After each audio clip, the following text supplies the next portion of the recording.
Tonight, we will be discussing the book In Search of Braver Angels by David Blankenhorn. I'm Lee Anderson, the meeting organizer. I'll introduce the people who bring you this event and ask them to wave when I name them. Sharon Dowd is our troubleshooter, and please note her phone number in the chat and call her if you have a technical problem during the evening. Liz Wise is our participant manager and will assist with the discussion flow. Laurie Harrison is our discussion leader. And we want to make a special welcome to David Blankenhorn, author of our book tonight, founder of the Institute for American Values, and co-founder and president of Braver Angels. Now, for some of you, this may be your first experience with Braver Angels. We are delighted that you've joined us and hope tonight will encourage you to learn more and become involved in our mission to bring Americans together and bridge the partisan divide and strengthen our democratic republic. Now, in the discussion, we will follow some core principles we call the Braver Angels way. We state our views freely and fully without fear. We welcome opportunities to engage those with whom we disagree. We treat people who disagree with us honestly and with honesty and respect. We seek to disagree accurately, avoiding exaggeration and stereotypes. We look for common ground where it exists and, if possible, find ways to work together. We believe that all of us have blind spots and that none of us are not worth talking to. We believe that in disagreements, both sides share and learn. In Braver Angels, neither side is teaching the other or giving feedback on how to think or say things differently. Now, tonight, Laurie will lead the discussion of In Search for Braver Angels with a series of questions for David and follow-up questions or comments from the audience. Please keep your questions or comments brief so that many people will have a chance to participate. We may not have time for all your questions, so we apologize in advance if we don't get to yours. There will be a segment at the end of the program for open questions and reflection. And during our conversation, we follow these Zoom protocols. Please keep yourself muted unless you are speaking to eliminate distractions. Use your Zoom hand to indicate you have a question or comment. The Zoom hand is the raise hand button at the bottom of the screen if you're on a computer, or behind the three dots menu if you're on a tablet. You may also type questions into the chat window. And now, Laurie, if you are ready, would you take it away, please? Sure. Thanks so much, Lee. David, welcome, and thank you so much for being here. We're honored to have the opportunity to discuss In Search of Braver Angels with you. I'd like to start off by asking you if you have any opening remarks for this Braver Angels crowd. Just thank you. I really appreciate the chance to be with you, Laurie. Thank you for the people that organized this event, and also the Book and Library Club. It's just great. So an honor to be with you and looking forward to the discussion. Well, thanks again for that, David. And again, we're really excited that you're here. So we're planning to ask you a series of questions about the book so that we cover a healthy sampling of the essays. After your response to each question, we will invite 2 follow-up questions or comments from the audience, or as many as time allows. We're going to have about a 10-minute chunk for each of these time sections. And then we'll move. Is that okay? Sure, great. Yeah, okay. And then we'll move on to the next question. And Liz is going to keep us on track with the time there. So apologies, as Lee was saying, if we don't get to all of the questions, but we'll do our best to reserve about 15 minutes, at least at the end, for unstructured comments from the audience. And so we'll also try to keep to the end of our time at the top of the hour. And so we'll pivot around that general structure as required. And thank you all for the grace to be able to do that. Okay, does that make sense? All right, away we go. Our first question comes from the first essay. What's more important than who wins? you cite, David, a poll where 70% of both Democrats and Republicans feel that if the wrong candidate wins this election, America will not recover. While in the same survey, about 70% agreed that after the election, the two sides working together is more important than the winning side getting their way. And you then make a really interesting comment that these apparently contradictory findings point to the heart of the current crisis. David, can you please say more about the heart of this crisis and tell us if anything has changed about your perception since you penned those words? Yeah, I thought those two findings, which are in conflict with one another, just sort of, I don't know, describes the feeling that so many of us have. I mean, I know I have it sometimes. It's like you want to work together, and yet you're so concerned that if you do, the whole country falls apart.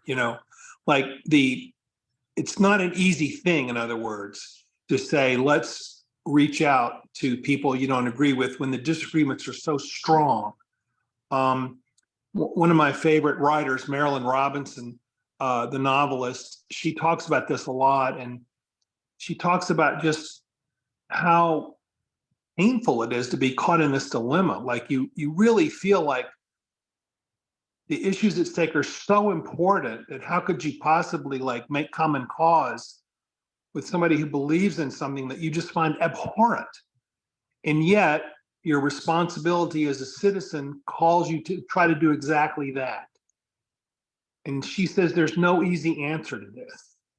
And I think that's kind of the way I feel about it. I think that one makes the effort and ultimately believes in something that you can't verify, which is that if you show trust, it'll be shown back to you. That's where I kind of come out on it. And I really haven't changed my mind about that. But just how painful this choice sometimes is. It's just not an easy thing for us to do. So. Well, thank you so much for that. Liz, do you want to take some questions either from the chat or from the audience? If you'll raise your hand. If you'd like to speak, please raise your Zoom hand and I will call on the first one who does that.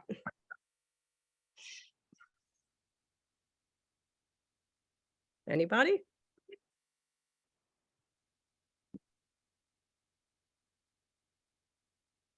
Well, do you want to move ahead to your next question then, Lori, or what do you think? I see somebody raising their hand. James. There we go. James Heffernan. Okay. I've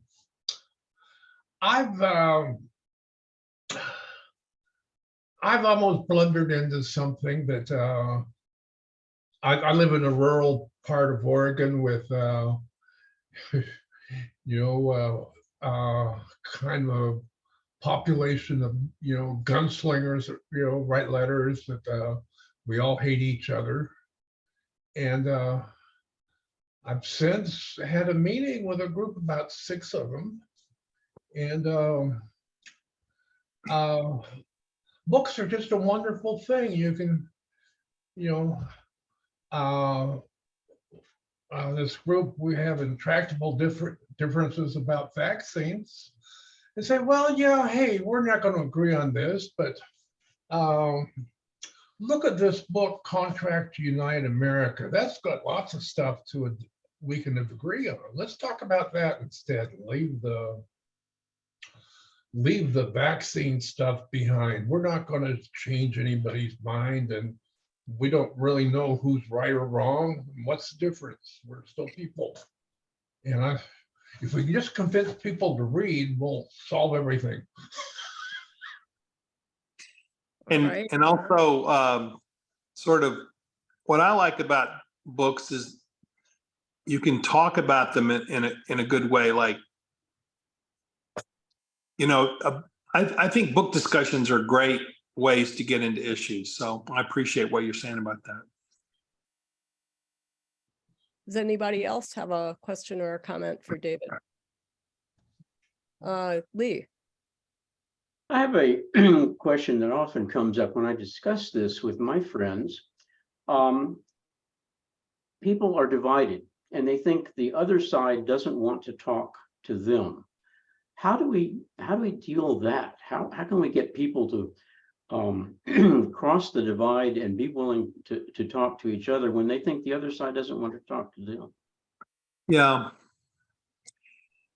The other thing I've noticed, I've been on both sides of, some of these culture war issues. And the other thing, each side believes that they're the ones being attacked.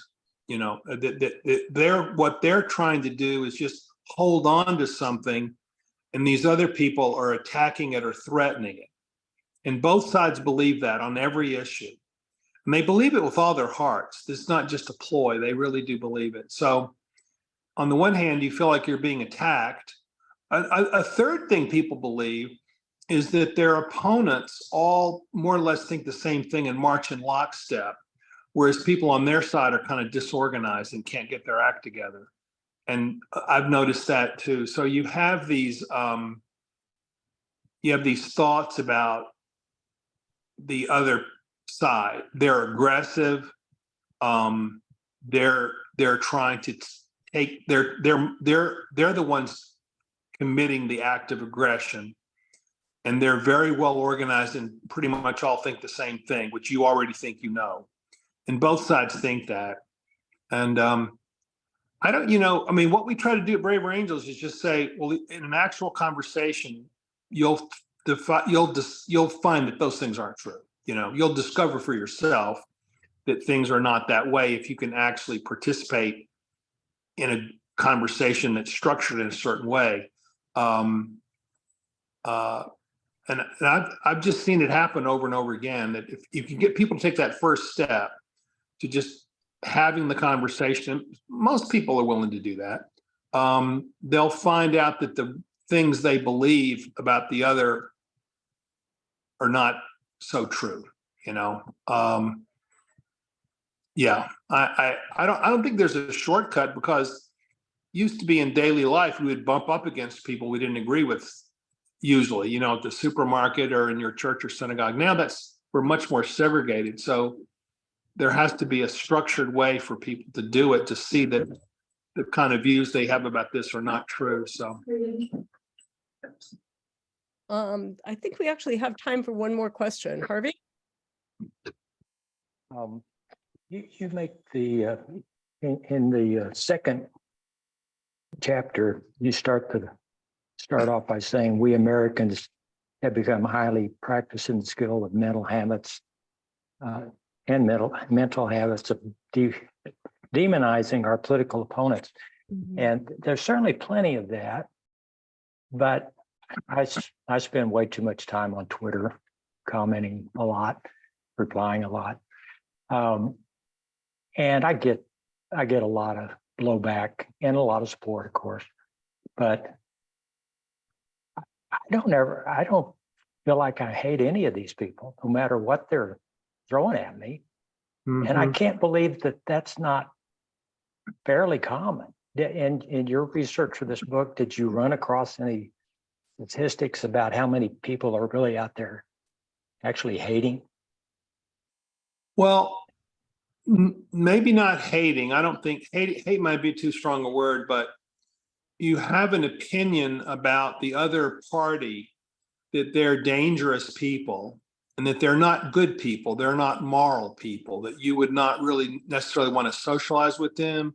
You might be perfectly okay with your son or daughter dating or marrying someone from another race, but you would be very unhappy if they decided to do that with someone whose political views were the opposite. So there's a lot of data showing that what the scholars call affective polarization has rarely been higher. Affective means your feelings about the other people.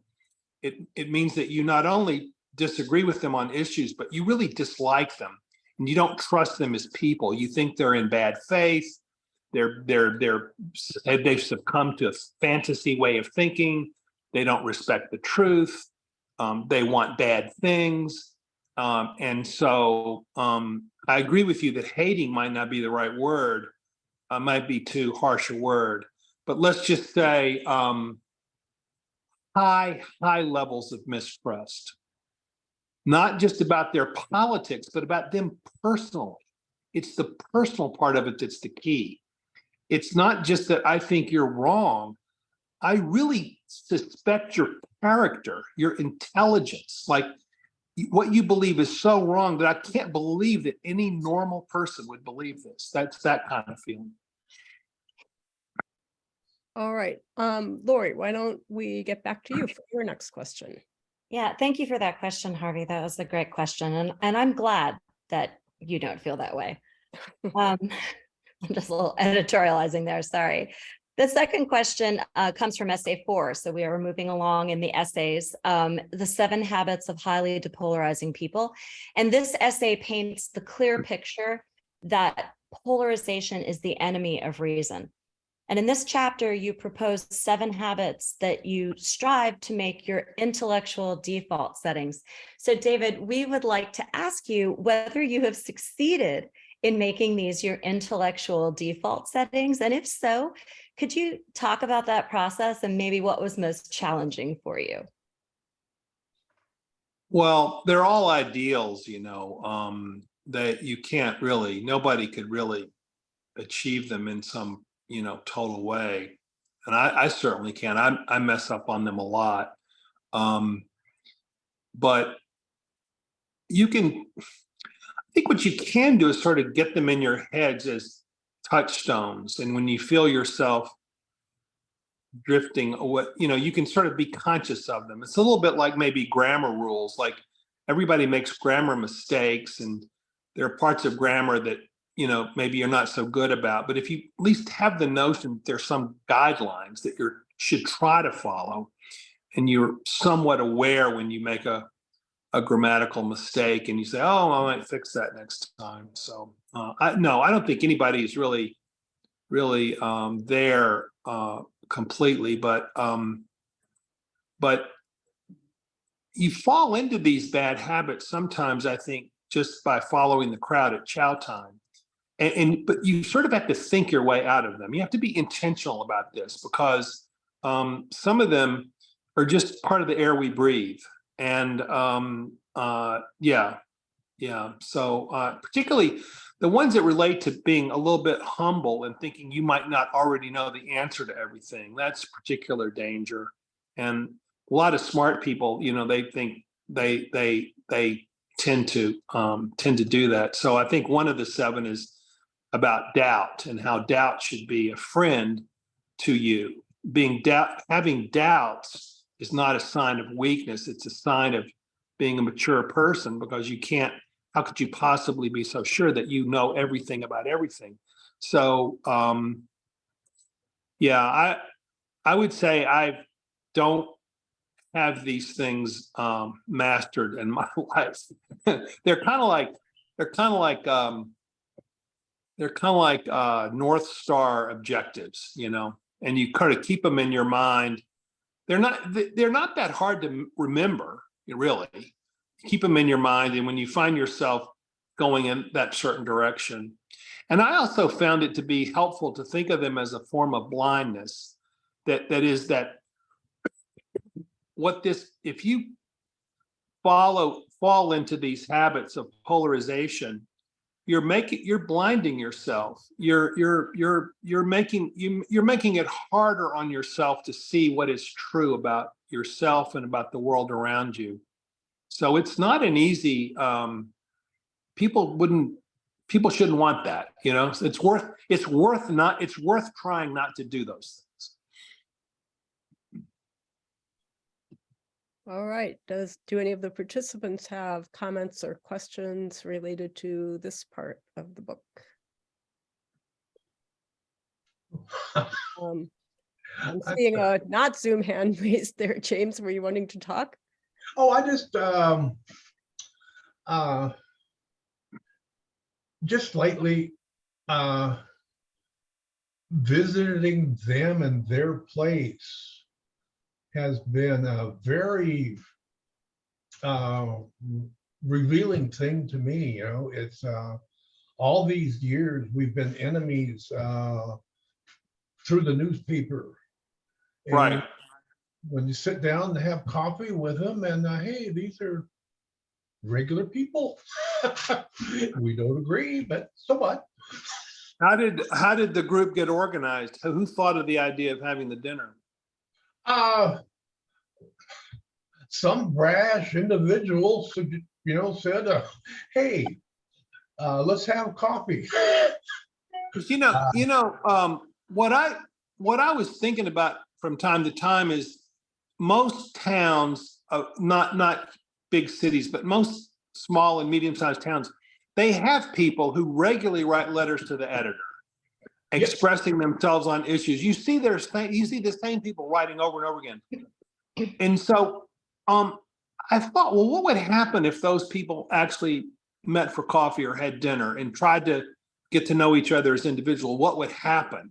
I thought for years, what a great idea this would be. So you're kind of validating.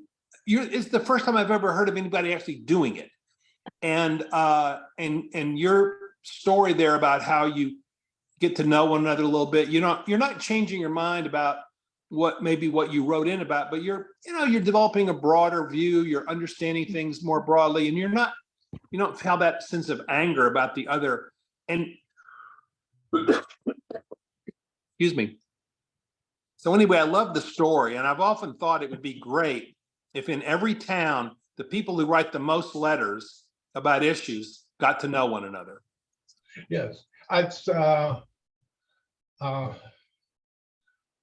wish I could say I had a master plan on how to do it, but it just sort of happened. You know what we should do? We should at Braver Angels sort of get that suggestion out there for people to consider. Yeah. If you live in a small or medium-sized community, and especially if you are one of those people who are constantly writing in letters to the editor, think about having 3 or 4 people that are on your side of things writing the letters, talk with 3 or 4 people on the other side, and just meet for lunch or coffee. I think it'd be such a great idea, easy enough to do in a small, medium-sized community. And I think 9 times out of 10, it would be beneficial to the community. It would improve the quality of the letters, all the above. Thank you. April, did you have a question or comment? Yeah, I just want to say I really appreciate, that idea of getting together with people on their own, turf, I guess. Right. But, a lot of the people that I have disagreements with are my own family. And so I already know, we're going to Easter, this weekend. And we Right. just we don't even, like my brother and I don't even talk about politics because it's the same old, generalizations that we make. I really appreciated this chapter because you talk about specific things that you can do to change that conversation, so I don't know if I'm going to delve into that and, try to conquer that this weekend or not. But yeah, I liked the chapter. Well, thank you, and bless your heart with that. I mean, at a big dinner table, it's probably the hardest. In fact, my friend Bill Doherty says, don't try this at the dinner table because it's just too hard to do. But if you could, what he told me he does sometimes, I've tried it a time or two, either before or after, you go to the person, crazy Uncle Charlie or crazy Aunt Shirley or whoever it is, who you just think is nuts about something, and you can predict it's going to be bad at the dinner table.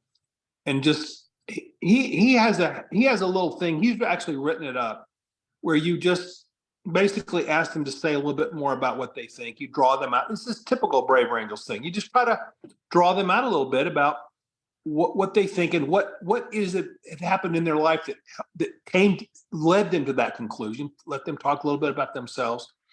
And then you just kind of gently say what you think without trying to turn it into a big debate. You might say, well, might I surprise you, Aunt Shirley, I do take a different angle. Let me just tell you a little bit about that. And rather than have it turn into an arguing match. And then the other thing he says is if people just are determined to argue with you, there's a way to kind of gently just in the conversation. But it's really hard to do. I've had this problem in my family with my family members a lot over the years, and it's easier said than done. So good luck with Easter dinner. Thank you. All right.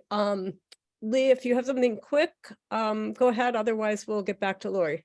It is a plug for a Braver Angels workshop called Families and Politics Workshop, which does exactly what David was saying and gives you opportunities to practice various roles and how to deal with your family. So I would suggest folks look into that. Bill Doherty designed it. It's really good, and they've done these surveys, and a lot of people don't like, for example, they've spent all their lives really looking forward to Thanksgiving dinner, but in the last 5 or 10 years, they kind of dread it in a way because of breakdowns in conversations about politics. And it's like meaningful numbers of Americans have that feeling about, oh my gosh, here we go again.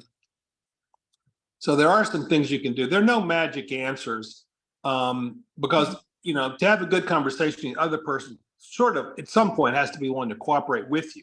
But I really do think the workshop is good. And I think anybody who wants to look at it would get some benefit from it. You're here. All right, Lori, back to you. Thanks. And April and James, thank you so much for those questions. They were great questions. So David, this question is from the essay In Defense of the Practical Politician. And in it, you say that Americans seem unified in their disdain of a politician who seeks compromise rather than standing for an unwavering commitment to a platform. On the other hand, you also point out that it's a politician's job to use wisdom to seek compromise for the good of the people. And you conclude by asking, what are the prospects for a republic if our voters and politicians turn away from wisdom? And so we'd like to ask you, what would our republic have to do to turn back to wisdom? Well, if I knew that, I'd be rich, you know what I mean? Look, we're trying to do that at Braver Angels. I mean, we're trying to inculcate habits of good citizenship and form, you know, we're trying ourselves to be better citizens and bring our best selves to public life. So we're trying in our way to do that, all of us who are doing that. But I was just inspired by the guy, a man who had a big influence on my life. I'm from Mississippi, and William Winter, who ultimately became a governor in Mississippi in the early 80s. He taught me Sunday school when I was a kid. He's a big influence on my life. And he wrote that, the essay that he gave this speech that I talked about in that chapter. And the speech was in Little Center College in Kentucky. It was called In Defense of the Practical Politician. Just beautiful.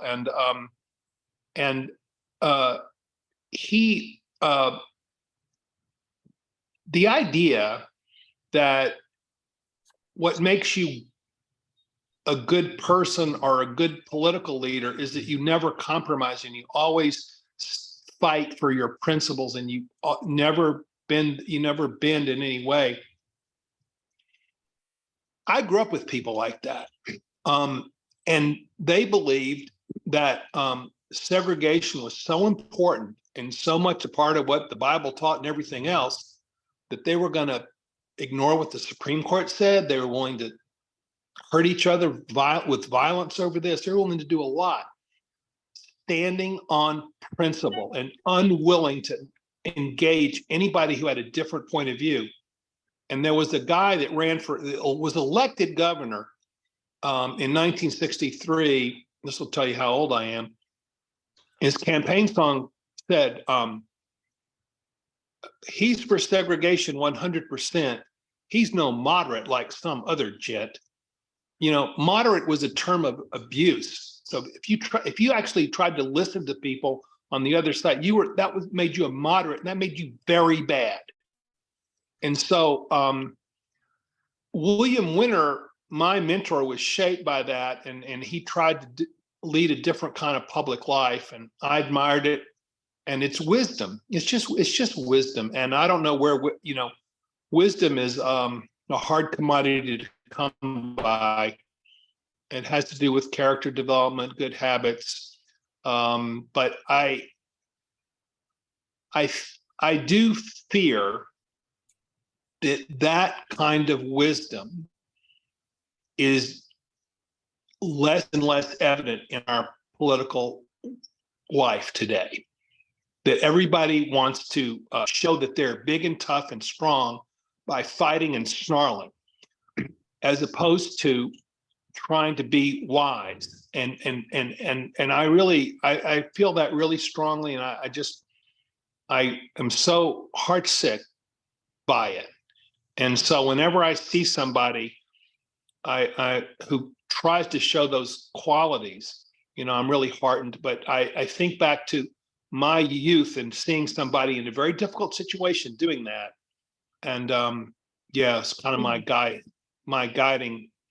That was a really shaping influence in my life and helped me aspire to a certain kind of wisdom rather than striking an attitude. It's easy to strike an attitude and it's really easy to snarl.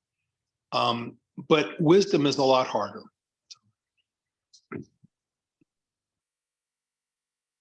Thank you for Right, that, let's hear David. from Liz? Harvey again. I see a lot of what you're talking about on Twitter again. And then I see a lot of that when politicians are in a committee meeting and they're going at each other. And compromise is great when you're really trying to get to a good result. It strikes me that the biggest debates that are going on, at least for show, are in the Congress. And so often they do this theater where they're at each other's throats, and then they write a bill and they just divvy up the additional power that they're putting into the legislation. They're compromising, but they're politicians that aren't necessarily compromising for the benefit of the people. Right. No, I agree. You use the word theater, and I do think that's a lot of it now. There's several studies that suggest that 40 or 50 years ago, a legislator, a member of Congress, would spend about 60% of his or her time legislating, actually engaging with other members of Congress to consider and pass laws, which actually is why we send them there. So they would spend about 60% of their time doing that and 40% of their time doing anything else, glad handing, raising money, whatever it is, appearing on TV. Now it's like less than 10% is legislating. So it's like 90 to 95% basically engaging in certain forms of theater, mostly for the purposes of raising money. And so I think you chose the right word, theater. And the question becomes, how do we revise the incentives that these people are facing? Because, I noticed, man, a lot of those people, they don't really like it. They didn't get into politics to do this.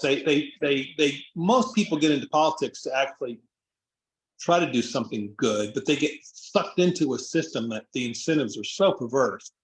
So how do we change this nature and structure and incentive of our politics to actually encourage people who are hired to legislate rather than do this other stuff?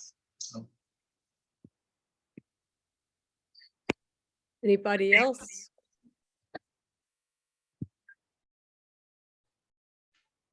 Reflections, questions? All right, Lori, I will hand it back to you then. Thanks, Liz. Harvey, that was a great question. Thank you so much. So this last question, David, is from the essay, Where's the Trust? And in it, you talk about strengthening American civil society by talking to one another. And so we have these questions for you. How are we doing? How's Braver Angels doing? And how are other efforts in the US doing in cultivating conversations that help to bridge the divides and strengthen communities? And finally, is it enough? Well, it's not enough because the tidal wave of toxicity is, still coming at us very strongly. And so, no, it's not enough to, you might say the bad guys are still winning. But, the best part of my job is I get to talk to a lot of people who are really concerned about this. And if you get beyond the sort of public, you get beyond the political rhetoric that you see on TV and so forth, and you just talk to ordinary people living their lives. There are so many millions of Americans who are heartsick about this, who do not like where the country is. They do not want this kind of country to be where their children, they don't want this. They dislike this. And so I think that's where I feel good about the country, that so many people just know that this is not right. This is not right. This is not, there's an America that we want, and this is not it. And so that gives me the hope. And there are a lot of efforts, everything from what my friend said earlier, local book discussions, and but I do think we have to say that right now, we're not winning. Right now, I think the tidal wave of negative stuff is still very strong, and but the only thing I think one can do is just do what one thinks is right and not worry so much about how things are going to turn out. Václav Havel said he talked about the difference between optimism and hope. He said optimism is believing that what you're doing will work out well. Hope is believing that you need to do certain things regardless of how they're going to turn out. And I think our work at Braver Angels is in that latter category. We're not placing a smart bet here. We're just trying to do what we think is the right thing to do. And how it works out is up to authorities higher than us.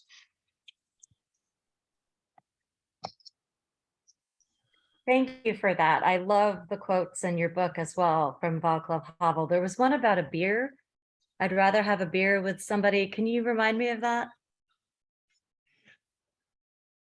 Yeah. Havel said he'd rather have a beer with somebody who's looking for the truth than with somebody who's already found it. This is really great, isn't it? That's a great one. Yeah. Isn't it true? I mean, doesn't everybody just intuitively know that? It's much more interesting to talk to somebody who's looking for something than with somebody who's already found it. And I love that. Yeah, I do too. Thank you for that.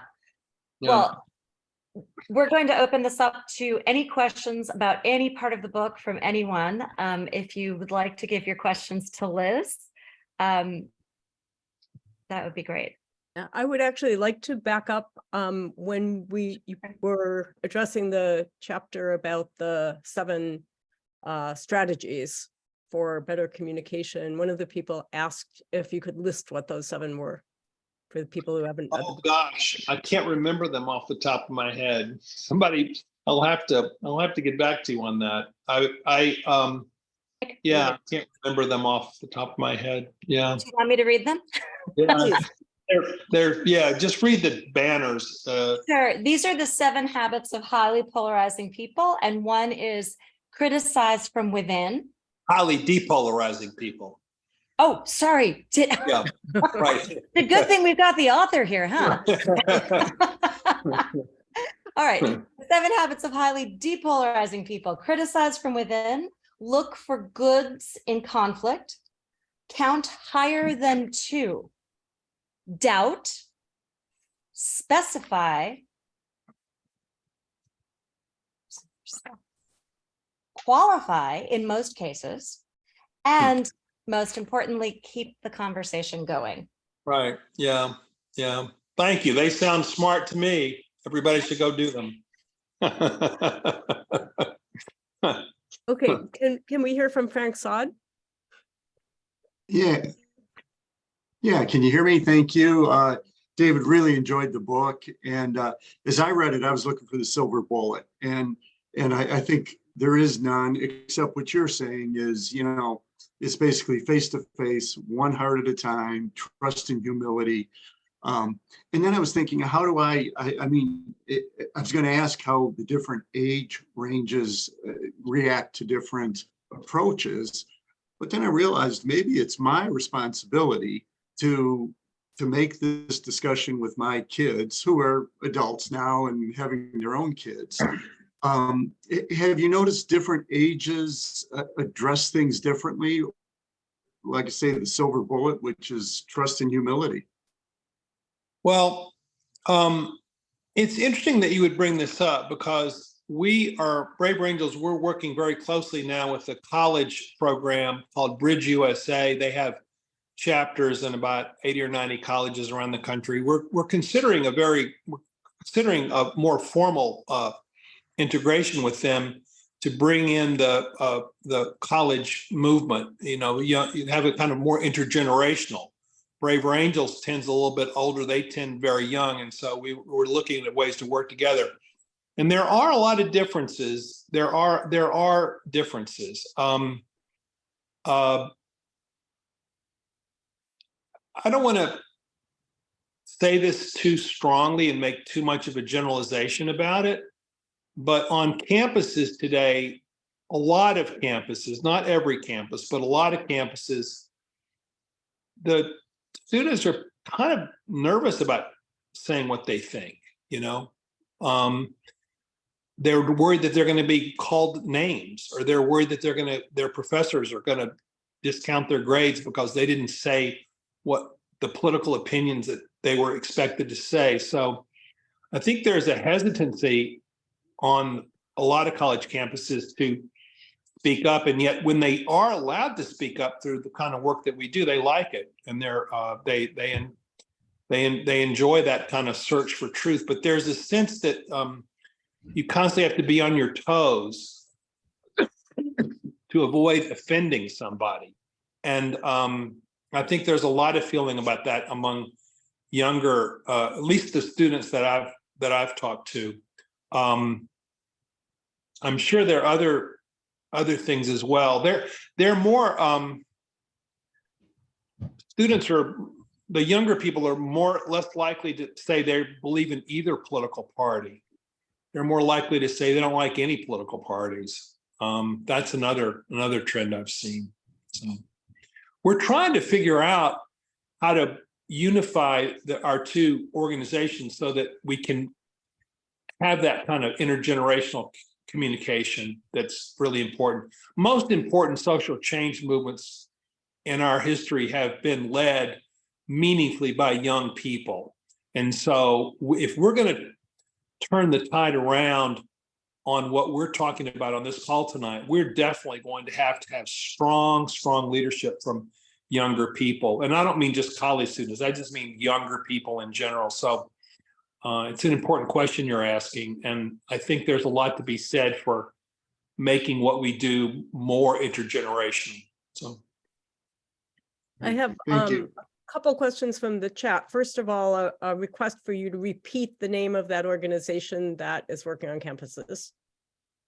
Bridge USA. It's one word, bridge, like, the bridge you go over, and then USA. They're really good. Look them up online. Try to look for a guy named Manu Meel, Manumeel. Look a little video of him speaking. He's an impressive guy. He's their leader and he's their president. And yeah, they do the best work on college campuses that I know of. Okay. I'm going to ask Nina to ask a question next, and then Len, and then if we have time, we'll go to a question that someone's put in the chat. So go ahead, Nina.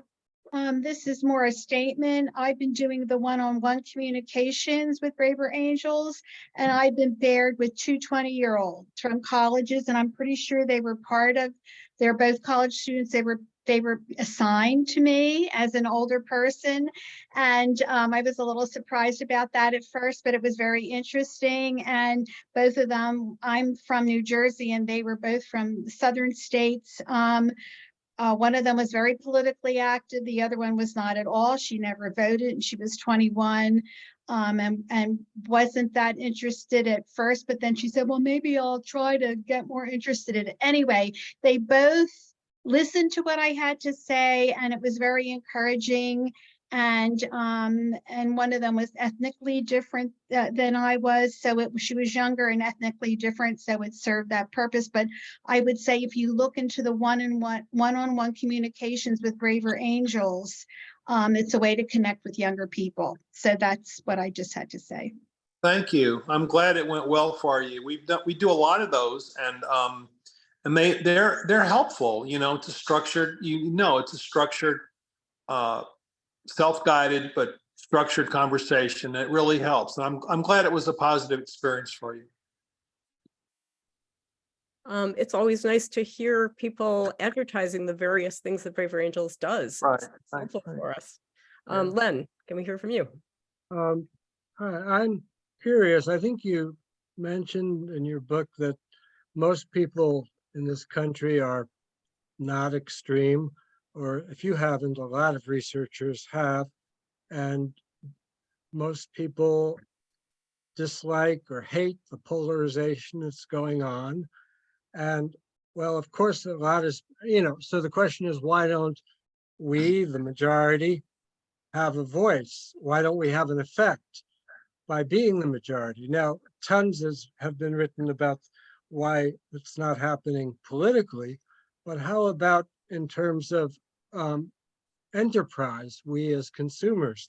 I mean, wouldn't it be an enormously profitable business model for a media company to direct themselves, center on the exhausted majority? Well, yes and no. I mean, there are some younger entrepreneurs that are trying to do that. A lot of them have come to us and want to interact with our members to develop, they want to change the algorithms around in their media platforms to encourage more productive conversations about issues or more productive exchanges. But one thing the media people have found out is that of all the emotions you can touch, the one you're going to with the quickest response to is encouraging people to be angry. Gratitude, empathy, pity, those emotions are harder to touch than anger. Anger, you can prick people's anger really quickly. And so they capitalize on that and they play upon that. I guess you could call it a human weakness or a quality of humans that, it's fear. We have a kind of a fear instinct, and you can touch that really quickly with people.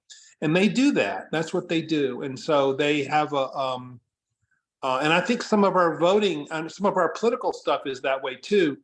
If you want to rouse people, in the quickest way is to get them in a fighting spirit, a fearful or angry or fighting spirit. That's why every politician says, "I'm a fighter. I'll fight for you. I'm mad at the people you're mad at." And so the kind of things that you and I are talking about, I don't know, it's harder, man. It's just harder because the media world is now so fractured that that kind of quick touch about you're going to get a click if you can make somebody mad about something. It seems to have a very powerful hold. I mean, I don't know. I'm not I don't have any easy answers to how to overcome that, really. Do you have any opinions about sort of, I don't know, what the alternative might be, or? Well, what comes to mind when I hear you speak is to get people angry at the extremists, but Well, yeah, I guess, yeah, well, maybe so. I mean, and some people are, you know, and I don't know. It's hard. I mean, you know, I remember a time when politics was not this toxic. Politics was always, you know, politics has always been a contact sport, and there's always been, you know, there's never been a, you know, politics is a rough business, always has been. But I remember a time when it was not this toxic. And but people, if you're 40 or younger, you pretty much have grown up entirely in the world that we're in now, where you've never seen an example of the kind of thing that you and I would really like to see in terms of public conversation. It's really amazing. I talk to these younger people, and they're like, yeah, wouldn't it be great? But they've never seen older people model for them something better. It's kind of amazing, really. And it's kind of, wow. thank you. Thank you. Question, Len. Thanks. All right, I guess I'm going to read this question from the chat, although it might be potentially polarizing. When conservatives distrust dialogue, how do liberals and conservatives communicate well? Well, I don't think conservatives mistrust dialogue any more than liberals. And so that would be my answer to the question. But now I do think that liberals and conservatives have a different temperament often about the question of conversation. And I you know, I tried to write about this in the book, and we found this out over and over again at Braver Angels. If what you want to do is talk about the things that you share with others, particularly at the kind of deeper psychological level, if what you want to do is kind of more or less sit in a circle, share your personal feelings, and try to find bonds with other people around the circle, if that's your way, that's what you're comfortable with by trying to make a connection with others, then that is going to be much more attractive to liberals and much less attractive to conservatives. And the liberals who like that will often say to conservatives, how come you don't want to have a dialogue? Well, okay. But if the other side of the Socratic method is to approach it through difference, you're not beginning with what's uniting you, you're beginning with what's dividing you, and you use that as a basis to try to see if there's common ground. So if you say, what we're going to do is, some of us believe one thing and some of us believe another, and we're going to discuss this issue in a fair-minded way, we're going to go back and forth, we're going to ask each other questions of clarification about what we believe, and we're going to engage in a collective search for truth in a debate format. Conservatives are much more likely to think that's what they want to do. And liberals are much less likely to say, let's not debate, let's discuss. And I mean, not everybody, these are big generalizations, but they have some truth to them. So what I've come to believe is that neither side is uninterested in engagement with the other. The methods are different. The levels of certainty about some things are different. I'm not saying there aren't,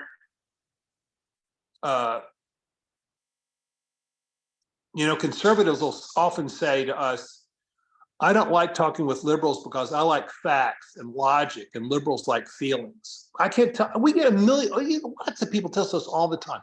I could never really talk to liberals because they only use their hearts and they don't like reason. And so we say, okay, I hear you, but can we explore that a little bit more? Because that might not be as true as you think it is, you know? So I understand the questioner saying what he or she said, and I can understand some of the reasoning behind it that shows up in experience.